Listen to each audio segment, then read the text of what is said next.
Good morning, dear student. Let's start with today's class. In this class, we discuss about the next minor ailment, which is fever. And here we discuss about their condition, symptoms, and as well as their advisory point given by the pharmacist to the patient.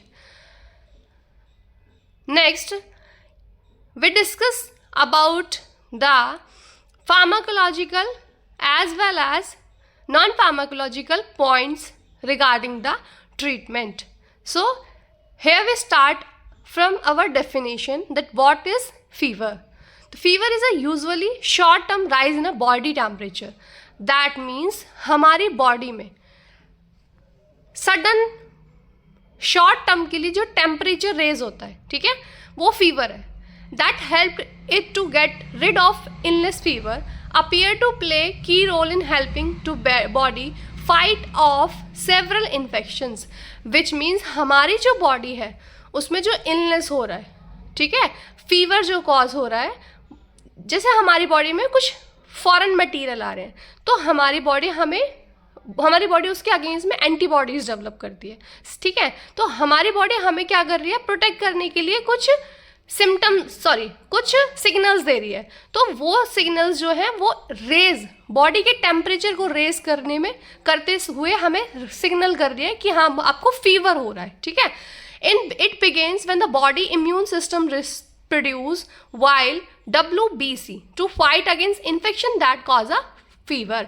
हमारी body में कुछ antibodies है, ठीक है, वो क्या कर रही हैं, जब बाहर से कोई फॉरेन मटेरियल आ रहा है, ठीक है, उसको इनगल्फ कर रही हैं. तो उसको इनगल्फ करते समय उसको लड़ने के लिए कैपेसिटी चाहिए, ठीक है. If we don't have a sufficient capacity to fight the foreign material, तो हमारी बॉडी क्या करती है, कुछ सिग्नल्स प्रोड्यूस करती है, ठीक है. That increase in WBC trigger the brain to heat the body. ये जो WBC है, जब हमारी फाइट कर रही है उस टाइम पे जब ये इंक्रीज हो रही है तो हमारा ब्रेन जो है वो सिग्नल क्रिएट करता है, ठीक है, और उसकी वजह से हमारी बॉडी जो है वो हीट प्रोड्यूस करती है, ठीक है. A fever can be a common side effect of illness infection or either illness in adults. A fever is not usually serious or life threatening. Fever जो है, देखो हमें पता है बच्चों को जो फीवर है वो लाइफ थ्रेटनिंग भी हो सकता है, ठीक है, लेकिन अडल्ट्स में ये जो कंडीशन होती है इट्स नॉर्मल, ठीक है. अ हाई और persistent fever mission of serious health condition. अगर हमारी बॉडी का टेम्परेचर ज़्यादा हो रहा है और वो परसिस्ट कर रहा है, विच मीन्स कि अगर वो हमारी बॉडी में लॉन्ग टर्म तक रह रहा है तो वो हमारी हेल्थ कंडीशन को क्या कर रहा है, खराब करेगा. किसमें, बच्चों के केस में, ठीक है. स्लाइट फीवर में लीड टू सीरियस इलनेस, ठीक है. अगर कुछ समय तक वो चल रहा है तो हमारी हेल्थ कंडीशन को क्या करेगा, अफेक्ट करेगा ही करेगा. In response the body tries to cool itself off by triggering up blood flow of skin and contracting. हमारी body self defence mechanism role play कर रही है यहाँ पे. तो हमारी बॉडी जो टेम्परेचर राइज हुआ है उसको कूल करने का ट्राई करती है बाय ट्रिगरिंग ब्लड फ्लो. हमारा ब्लड का अगर फ्लो अच्छा हो रहा होगा या उसकी जो पूरी इसको हम फीडबैक मैकेनिज्म कहते हैं, अगर वो पॉजिटिव रिस्पॉन्स कर रही है तो हमारी बॉडी का टेम्परेचर कुछ टाइम बाद अपने आप हमें फील होता है कि हाँ भाई फीवर कम हो गया. This lead itself of and may cause muscle act, ठीक है. अगर ये ऐसा नहीं होता है तो ये हमारी बॉडी में एक मसल एक्ट या हमें बॉडी एक्ट मतलब हमें पेन फील होता है, ठीक है. तो normal temperature rise 97 to 99 Fahrenheit, ठीक है. हमारा नॉर्मल टेम्परेचर जो बॉडी का है वो 97 से 99 फ़ारेनहाइट है. डिग्री सेल्सियस में कितना है, is equal to the room temperature 36.1 degree Celsius to 37.2 degree Celsius, ठीक है. In a fever, a person may have a temperature rise above this. In adult, fever may be uncomfortable, देखो अगर हमारी body का normal temperature इतना है, अगर वो उससे हाई जाता है अडल्ट्स में भी, तो ये बॉडी को अनकंफर्टेबलनेस प्रोवाइड फील कराता है। देखो जैसे फॉर एग्जांपल हमारी बॉडी है, ठीक है, उसमें कोई कट लग जाता है, ठीक है, तो कुछ टाइम तक तो हमें पेन होता है, हमें लगता है कि हाँ ये कट लग गया, या फिर हमें हील जब तक नहीं होता है तो हमें ऐसा लगता है ना कि हाँ कुछ बॉडी में रिएक्टिविटी चल रही है। तो same as well as in the case of fever, if their body temperature increase 100.4 Fahrenheit, अगर बॉडी का टेम्परेचर 99 फारेनहाइट से 100 फारेनहाइट, 100 से भी 100.4 फारेनहाइट पहुंचता है, तो दिस इज अ कंडीशन और this is a sign of fever, ठीक है। Often this is known as low grade fever, इसे तो हम लो ग्रेड कह रहे हैं। लेकिन अगर यही टेम्परेचर हमारा 103 degree, not degree, it's Fahrenheit, और 39.4 डिग्री सेल्सियस पहुंचता है, तो वो हमारी बॉडी का टेम्परेचर बता रहा है कि हाँ हमें फीवर हो गया है, ठीक है। और above is called a high grade fever, मतलब वो बता रहा है कि हाँ भाई तुम्हारी बॉडी का टेम्परेचर इतना था, फिर अगर इतना बढ़ा तो वो कंडीशंस आपको अप्लाई बता रहा है कि हाँ भाई आपकी बॉडी में हाई ग्रेड फीवर परसिस्ट कर रहा है। This typical duration of most fever 1 to 3 days, ये 1 से 3 दिन है ना। एज यूजुअल आपको भी पता होगा जब ओवर द काउंटर ड्रग्स हम लेते हैं तो उसे हमें 1 to 7 days के बिटवीन वाली कंडीशन में ही लेना होता है। मोर ओवर अगर उससे ज़्यादा कुछ लॉन्ग टर्म के लिए हमें परसिस्ट करता है लाइक 21 days या मोर देन 21 days, तो वो हमारी बॉडी के लिए हेल्दियर नहीं होता है। हमारी बॉडी को उस कंडीशन में ये होता है कि हमें फिजिशियन को दिखाना चाहिए, हेल्थ केयर प्रोफेशनल से सजेशंस लेने चाहिए, ठीक है। So where is a persistence और रिकरेंट फीवर में लास्ट अप टू 14 days और कीप रीअकरिंग, अगर किसी भी पर्सन को 14 दिन या उससे ज़्यादा परसिस्ट कर रहा है fever, that last longer 1 to 3 days इज कंसिडर्ड एज सीरियस। अगर 1 से 3 days है तो ठीक है भाई, तुम ओवर द काउंटर ले लो, तुम्हें ज़रूरत ही नहीं है कि आप फिजिशियन को जाओ कंसल्ट करो। बट अगर ये कंडीशन आपकी 7 days से, नॉट 14 days, अगर ये 7 days से पार जाती है तो आपको क्या करना पड़ता है, उस कंडीशन में आपको फिजिशियन को कंसल्ट करना चाहिए। Even if is not only a low rise in body temperature, not in condition in body rise temperature, किसी भी कंडीशन में अगर आप ओवर द काउंटर मेडिकेशन ले रहे हैं तो आपको किसी भी कंडीशन में 7 दिन से ऊपर आपको फार्मासिस्ट से दवाई या मतलब कंसल्टेशन नहीं लेना चाहिए। You have to visit to the health care professional.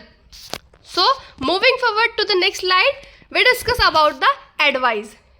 These are the general advice given by the pharmacist. First, advice to thoroughly wash hand. जैसा कि आप लोगों को पता है, ठीक है, कुछ माइक्रो ऑर्गेनिज्म हमारा जो सराउंडिंग है उसमें आ रहा है, तो वो माइक्रो ऑर्गेनिज्म जो है हमारी बॉडी को क्या कर रहे हैं, अफेक्ट करते हैं। तो हमें प्रॉपरली हैंड वॉश करना चाहिए, ठीक है। And teach your children to do the same, बच्चों को भी यही बताना चाहिए, खाना खाने से पहले या कुछ आप रिफ्रेशिंग वर्क कर रहे हैं तो आपको क्या करना चाहिए भाई, हाथ तो धोने ही धोने हैं, ठीक है। Advice to carry hand sanitizer, आपको क्या करना है, बच्चों को हैंड सैनिटाइजर देना ही देना है, ठीक है। नॉट बच्चों के केस में, ये आपको हर केस में, जैसे कि आप लोगों को भी पता है कोविड के केस में आप लोगों ने देखा होगा, वहाँ पे कोविड तो अलग केस है, ठीक है, कंडीशन थोड़े उसके अलग है, बट वहाँ पे भी एडवाइस किया जा गया था कि भाई आपको आपका हैंड वॉश प्रॉपर करना है और सैनिटाइजर कैरी करना है। Advice to carry mouth during coughing, cover advise to cover mouth during coughing. अगर आप कोई छींकते हैं, खांसते हैं, तो आपको क्या करना चाहिए भाई, माउथ को कवर कर लो, क्योंकि उस केस में हम अपने जो मटेरियल्स है या हमारे जो माइक्रो ऑर्गेनिज्म है वो दूसरों पे स्प्रेड अप हो जाते हैं, ठीक है। तो हमें माउथ को कवर करना चाहिए। Also dining headline advise to turn away from the others when coughing or setting to the germ spreading, है ना। हमें भी पता है जम्स को हम क्या कर रहे हैं, स्प्रेड कर रहे हैं फ्रॉम अस टू अदर्स, ठीक है। Advise to avoid sharing cups, water bottles and other utensils with others, ठीक है। At the condition of patient suffering from a fever, you have to avoid sharing your personal things with the other. जैसे कि आपका cup हो गया, water bottle हो गई, या फिर अदर जो भी जैसे हैंकी हो गया, आपको वो नेसेसरी थिंग्स जो है किसी के साथ शेयर नहीं करनी चाहिए, जस्ट बिकॉज आपका जो माइक्रो ऑर्गेनिज्म है या जो जर्म्स है वो स्प्रेड अप ना हो सामने वाली पार्टी के लिए, ठीक है। Advise to stay hydrated by drinking plenty of water.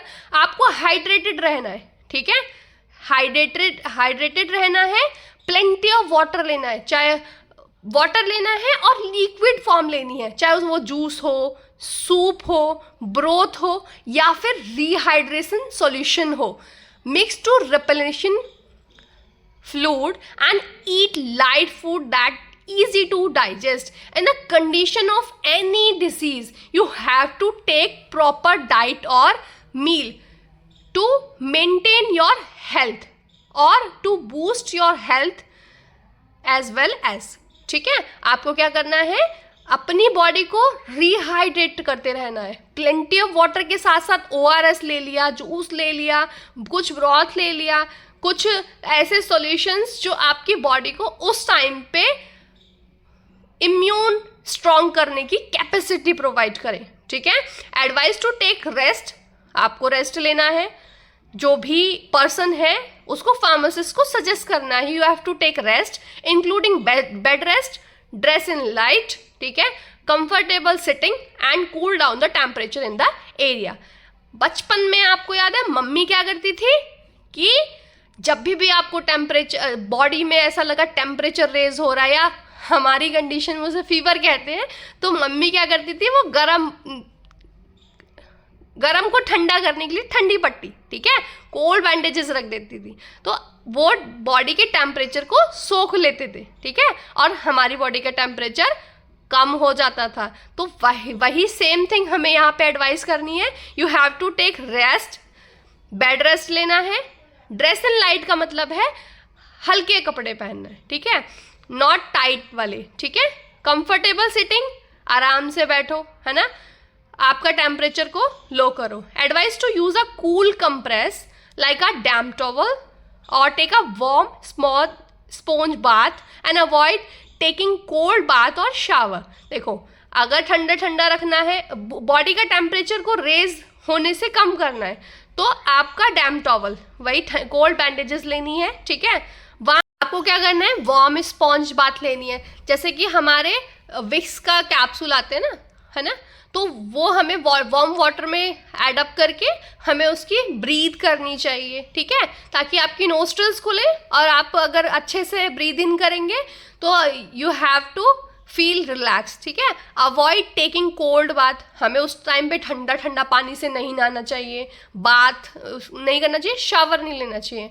Advice to avoid alcohol, tea and coffee, हमें क्या करना चाहिए उस टाइम पे भाई, कुछ समय के लिए हमें अवॉइड करना चाहिए alcohol, tea and coffee. As well as drink can cause slight dehydration, जो हमारी बॉडी में डिहाइड्रेशन कॉज करे वो सारी ड्रिंक्स को कुछ टाइम के लिए अवॉइड करना चाहिए। Advice to monitor body temperature using rectal and oral, हमारी बॉडी के टेम्परेचर को मॉनिटर करने के लिए, ठीक है, हमें क्या करना है, रेक्टल और ओरल थर्मामीटर से पता करना है, मतलब मॉनिटर करना है, और पेशेंट को रिकमेंड करनी है। ये हमारे देखो ऊपर जो भी हमने पॉइंट डिस्कस किए हैं ना, वो नॉन फार्माकोलॉजिकल में आते हैं, विच मीन्स कि जो हम अपनी रूटीन में चेंज करके अपनी बॉडी को बॉडी को मेंटेन कर सकते हैं या जो फीवर है उसको रिड्यूस कर सकते हैं, ठीक है। Now we discuss about the pharmacological treatment, what we have to prescribe in as by pharmacist related to the over counter, which is Advil, ibuprofen, ठीक है। हम अपनी मेडिकेशन दे सकते हैं जैसे कि ibuprofen, ये ओवर द काउंटर है, एसिटामिनोफेन, टाइलेनॉल, नेप्रोक्सेन, एलेव और नेप्रोसिन एटसेट्रा, ठीक है। That can help to ease their fever and is symptom और ट्रीटमेंट। ये हमें हमारे फीवर को, ठीक है, और हमारे सिम्टम्स को रिलीज करने में या मेंटेन करने में हेल्प करते हैं। अब सिम्टम्स तो हमने देखे ही नहीं, सिम्टम क्या है, फीवर हो सकता है, सोर थ्रॉट हो सकता है, कफ हो सकता है, फटीग हो सकती है, हेडेक हो सकता है, मसल ऐक और पेन हो सकता है, ठीक है, और रनी नोज हो सकती है, स्टफी नोज हो सकती है। So this is about the fever and their health advisory condition given by the pharmacist. So thank you dear student. In the next class we discuss about the next minor ailment. Thank you so much.